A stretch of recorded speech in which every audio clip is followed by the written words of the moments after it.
Hi guys, welcome to Fun Learning. In the previous video, we saw about the somatosensory system, and in this video, we are going to continue about the somatomotor system. Now let us study about the structure of motor system. Actually, a motor system includes the spinal cord and its nerve, that is spinal nerves, the cranial nerves, the brainstem, the cerebral cortex, the cerebellum, and the basal ganglia. Right, so motor system include all the structures. The connection between these structures, that is the brainstem, cerebral cortex, cerebellum, basal ganglia, and the spinal nerve and the cranial nerve, are responsible for the motor activities. These connections are called as nothing but the motor pathway. So nothing, these 2 points, I guess there's no doubt in that. That is, this structure forms the motor system include all the structures, and the connection between these structures will forms the motor pathway. As the brainstem, cerebral cortex, cerebellum, and the basal ganglia are the separate chapters, here we are going to study about the spinal cord and spinal nerves, and the cranial nerve nuclei. So the activities of the skeletal muscles are done by the impulses which are discharged from the alpha motor neuron. Actually, it is situated in the anterior gray-on of spinal cord. I have posted a video about the introduction of spinal cord. In that, I have explained about the anterior gray-on, ventral gray-on, anterior gray-on, radial gray-on, all those gray-ons are explained in that video. So you can refer that video to know what is anterior gray-on of spinal cord. A nuclei of many of cranial nerve that are present in the brainstem. Okay, wow. So here we are going to study about two motor neuron. One is alpha motor neuron, another is gamma motor neuron. The skeletal muscle fiber which are supplied by the alpha motor neuron are called as extrafusal fibers, and the skeletal muscle fiber which are supplied by the gamma motor neuron are called as intrafusal fibers. Okay, wow. So this alpha motor neuron that is innervating the extrafusal fibers of the skeletal muscle are responsible for the contraction of muscle in upper limb, that is your hand, your arm, forearm, and trunk, and lower part of the body. The gamma motor neuron innervating the intrafusal fibers of muscle are responsible for the maintenance of muscle too. So, motor neuron of cranial nerve nuclei, which is situated in the brainstem, will send a signals to the muscle of neck and upper part of the trunk via the cranial nerve. The alpha motor neuron in spinal cord or the cranial nerve nuclei is considered to be the finer motor common pathway. Functions of motor neuron in spinal cord. Right, so all the motor neuron are situated in the ventral gray-on of spinal cord. That ventral gray-on is divided into medial part and the lateral part. The one which is situated in the medial part will innervate the axial muscle. Axial muscle is nothing but the muscle which is present in the center of the body, and the proximal muscles. Proximal muscles, in a sense, the muscles which are closer to your body. And the lateral part, the one which is situated in the lateral part of the ventral gray-on nuclei, are innervate the distal muscles. The muscles are situated away from your body is known as distal muscles. I have already mentioned the motor neuron which is present in the brainstem will innervate the extrinsic muscles of eyeball, the muscles of face, tongue, neck, and upper part of your trunk. The motor neuron are situated in the nuclei of cranial nerve 3, 4, 5, 6, 7, 9, 10, 11 and 12. Now we are going to study about the cerebral cortex. Right, in cerebral cortex, the cortical area, we have many areas in cerebral cortex. These are called the functional areas. These three areas are concerned with the motor activity. The primary motor area, premotor area, supplementary motor area, these are in the frontal lobe, whereas the sensory area are present in the parietal lobe. We have many functional areas in the cerebral cortex. These areas are concerned with the origin of the motor signals. These three areas are in the frontal lobe, and this one area is in the parietal lobe. Now we are going to study about the corticobulbar tract. We are going to discuss about the corticobulbar tract.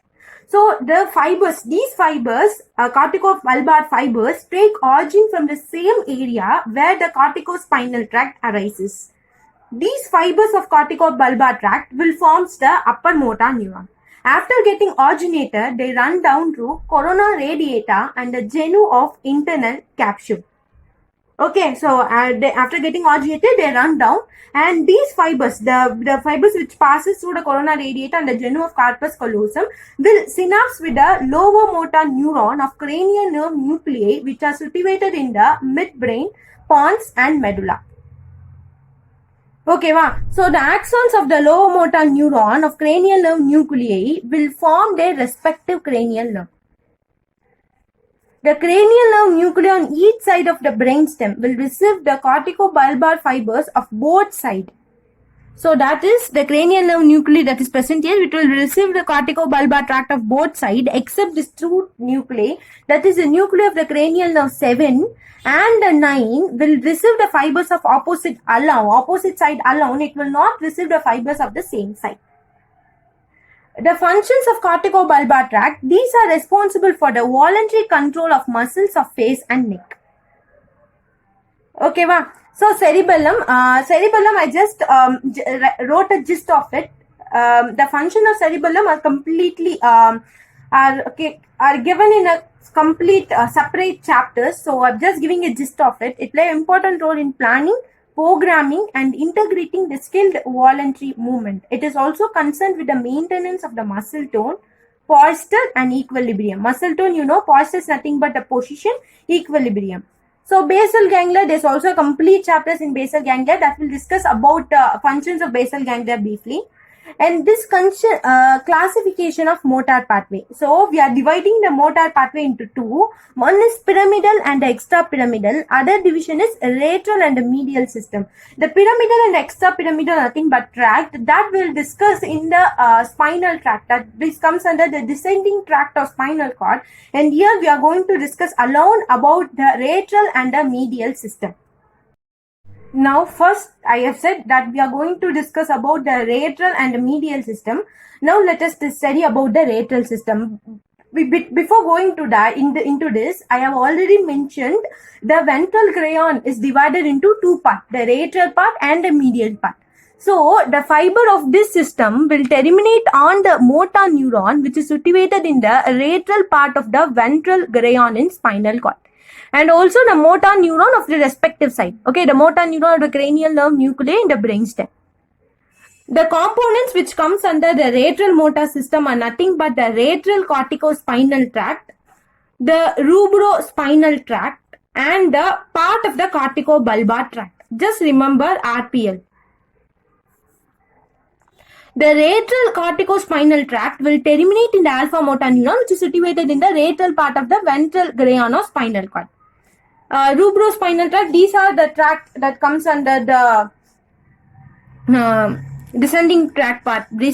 Okay, the rubrospinal tract will arises from the red nucleus, whereas the part of the corticobulbar tract that belong to the lateral motor system will terminate on the nucleus of the hypoglossal nerve and the nucleus of facial nerve. I already said lateral motor system are nothing but they will terminate on the motor neuron, which is situated in the lateral part of the ventral granum of a spinal cord, and also the cranial nerve nuclei of the respective side. The components are nothing but the rubrospinal tract, the lateral corticospinal tract, and a part of the corticobulbar tract. The part of the corticobulbar tract which belong to lateral motor system will terminate on the nucleus of hypoglossal nerve and the nucleus of facial nerve. What is the function? So, while discussing about this tract in the descending pathway, we also discuss about the functions. In that, the lateral corticospinal tract will activate the muscles of distal portion of the limb, and that will regulate the skilled movement. The rubrospinal tract facilitate the tone of the flexor muscles. Corticobulbar tract are concerned with the movement of expression in the lower part of the face and the movement of the tongue. I guess there's no doubt till this. So the medial motor system are nothing but these. You can easily understand once you read the descending tract of spinal cord. This can be easily understand. Okay, so medial motor system, of course, it will terminate on the motor neuron, which is situated in the medial part of the ventral granum of spinal cord, and also the motor neuron of the cranial nerve nuclei, which are situated in the respective side. Okay, so now let us discuss about the medial motor system. So this medial motor system, that is, this terminate on the motor neuron, which is situated in the medial part of the ventral granum of spinal cord, and on equivalent motor neuron of cranial nerve nucleus situated in the brainstem. The components will be the anterior corticospinal tract. This anterior corticospinal tract are concerned with the equilibrium. I write here equilibrium. The fibers of corticobulbar belong to the medial motor system, will innervate the muscles of trunk and limb, muscles of jaw, upper part of the face. These are concerned with the maintenance of posture and equilibrium, whereas the muscles of jaw, these are concerned with chewing and the upper part of the face. Lateral and medial vestibulospinal tract. Lateral and medial vestibulospinal tract are concerned with the adjustment of the position of head and body during linear and the angular acceleration. The reticulospinal tract, the tectospinal tract. In order to remember this one, just remember RAT CV. Nothing but the reticulospinal tract, the anterior corticospinal tract, the tectospinal tract, the corticobulbar tract, and the lateral and medial vestibulospinal tract. The functions of medial motor system I already discussed above. Right. So with this, I'm wrapping up this video. In this separate video called upper motor neuron, the lower motor neuron are there, which is quite important. It is frequently asked in 5 mark. So I will post it in separate video. Thanks for watching. If you like my video, subscribe to my channel. Thank you.